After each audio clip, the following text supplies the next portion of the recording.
So, this may be a bit of a short and odd episode.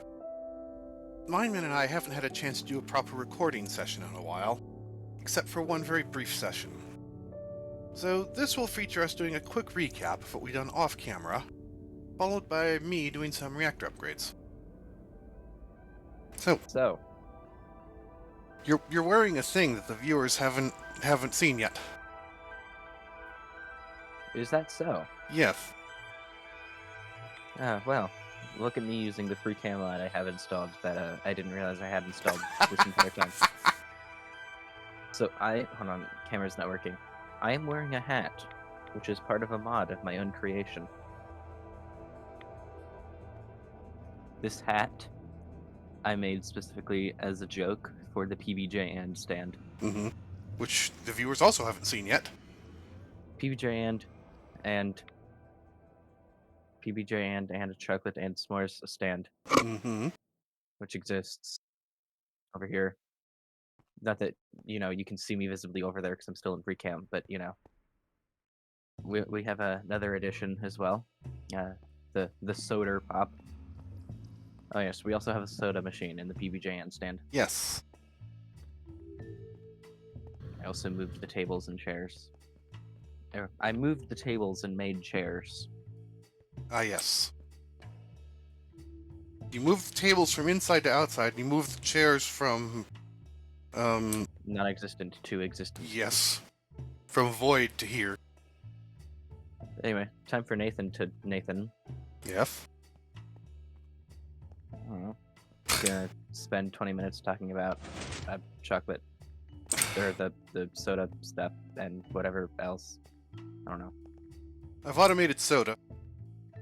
And part of that included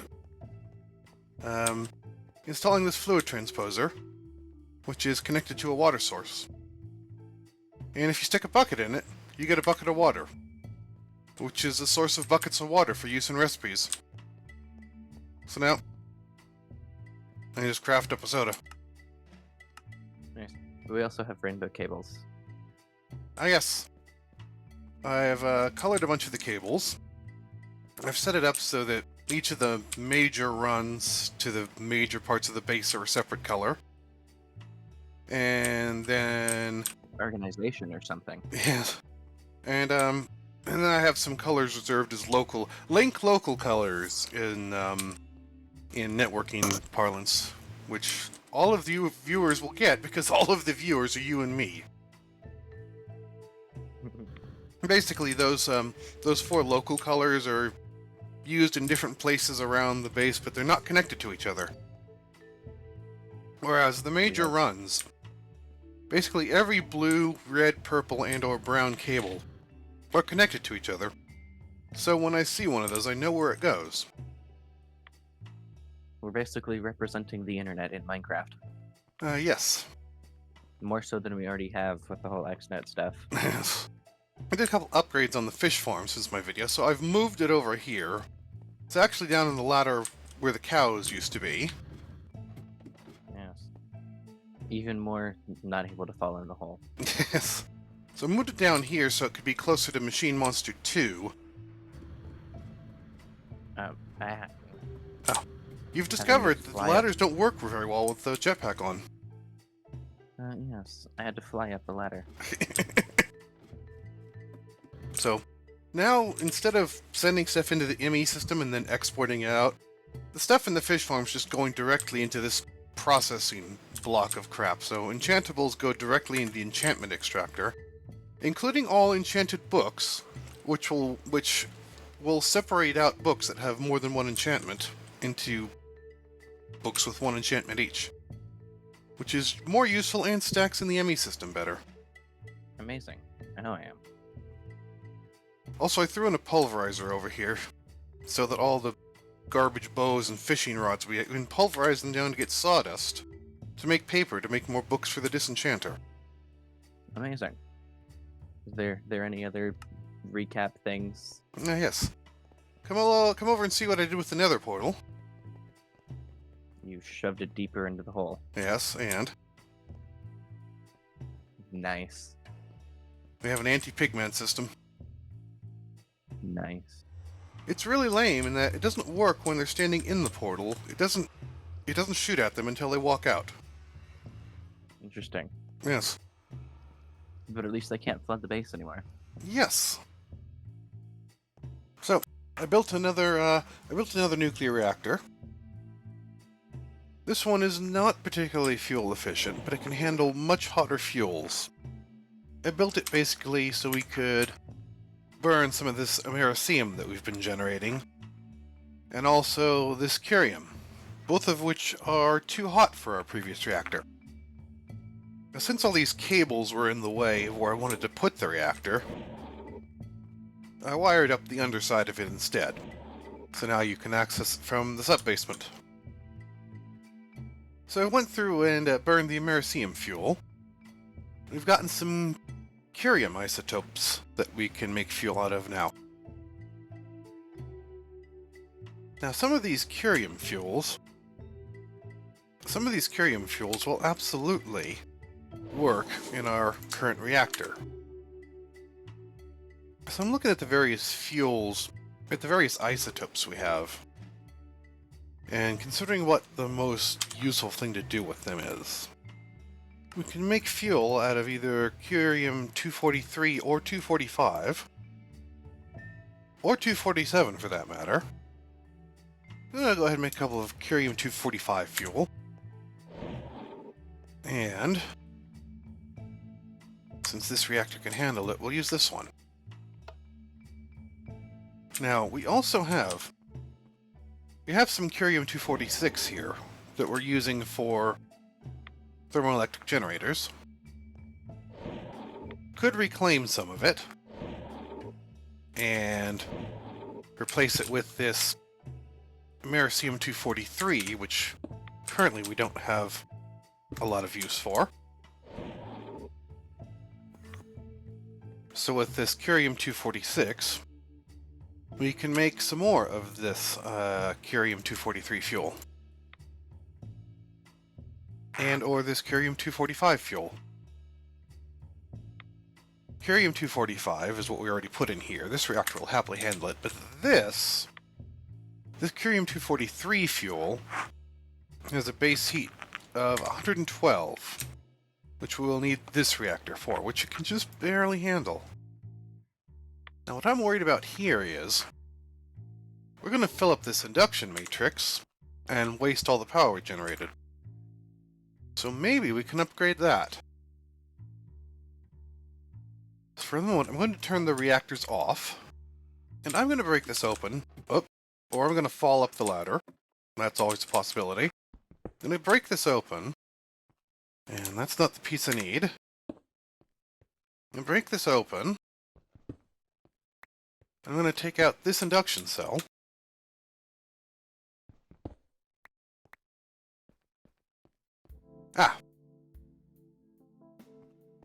Can't do anything because I don't have power. I'm going to set myself up with the bits I need to make the advanced induction cell. Now the only thing we need is a fourth basic induction cell. What we're going to do is, I'm going to crack this open. I'm going to take this one, which still holds the energy it had when I took it out, and we're going to upgrade it. And now I have an advanced induction cell, which has the energy that was in the previous one. Plonk, plonk, plonk. And now we have a much bigger storage cell. Now we have a fair number of isotopes in the system, some of which can't really make fuel out of. Like, we have uranium-235, which we can make LEU-235 fuel by mixing it with uranium-238. But we've got these two isotopes of plutonium, both of which require plutonium-242 to make fuel out of, which we only have one of. There's another option. We can oxidize plutonium-239 or 241 and then mix it with uranium-238 to get mixed oxide fuel. And since we have some uranium-238 lying around, and can also get a bunch more by processed uranium, you probably ought to do that. Now, to oxidize the fuel, first of all, we need oxygen. We can get that with an electrolytic separator. I'm going to make the one from mechanism, but the one from nuclear craft will do as well. And once again, we're going to search for the thing that was already in the search bar. Let's go plonk it down on Machine Monster 2.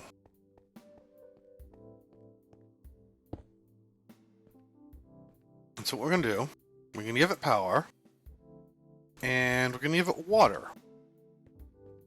So, this thing is getting water, and we're making hydrogen and oxygen. And the other thing we need is the fluid infuser, which will take fluid and mix it with solid stuff. Now, the oxygen we're producing here is in gas form, but the fluid infuser needs it to be liquid. So what we need is a device called a rotary condensator. Basically, we'll turn gases into liquids, or vice versa. Now, we want to extract this liquid oxygen out of here through the XNet system. There's a little, wrinkle there. It has to be extracted out of this side. But even with an advanced connector, XNet connector cannot extract liquids from anything other than the side that it's connected to. So all this has to move.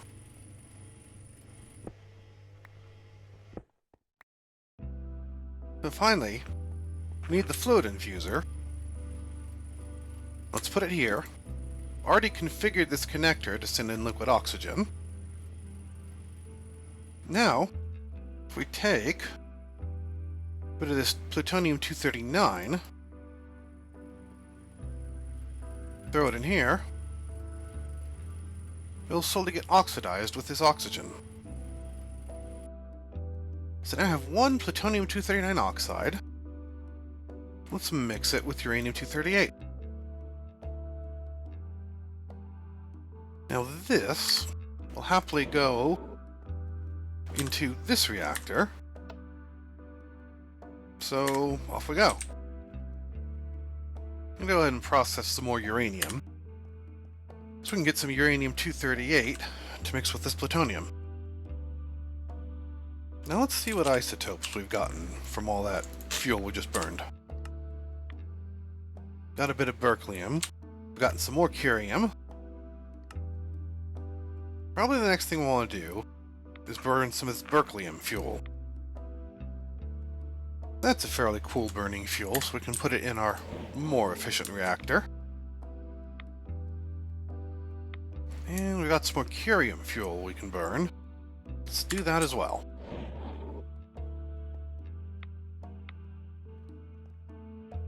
So, after all that, what we accomplished is we made some MOX 239 fuel using this plutonium-239 oxide and uranium-238. And what happened is we got some more plutonium-242 out of it. And what we're going to do with that is we're going to make some more plutonium-241 fuel, and we can burn that now. So, with that, we can get some of the useful byproducts of burning plutonium fuel. We also made some fuel from this berkelium, which we got as a byproduct of this curium fuel, and also from the byproducts of both the curium and the berkelium fuel, we're starting to get some californium. So now, if any of these reactors can handle it... Wow, that... You can tell this reactor was built to purpose. We can make some californium-249 fuel. And our reactor over here is just barely able to handle it. It can handle up to 116. This is 116. So in you go, and can handle the heat by the slimmest of margins. Well, it's done. We burned the Californium-249 fuel, and among some other stuff, we got some isotopes of Californium-250. This is what we've been building to all this time. And the reason for that is, with Californium-250, we can make this guy. What this does is, this generates 400 RF per tick for free. Just for perspective, most of these fuels we've been burning these reactors makes in the neighborhood of 2,000 to 3,000 RF per tick. So, if we can get maybe 5 of these or more, that is basically equivalent to the amount of power you get from one of these reactors. For free, forever. Let's just turn these reactors off for the time being.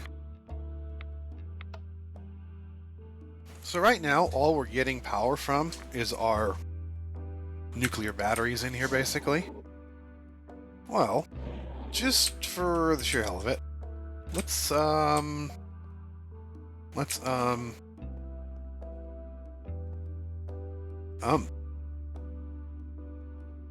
just for the sheer hell of it, let's stick it here.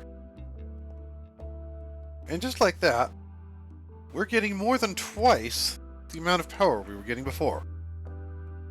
For free.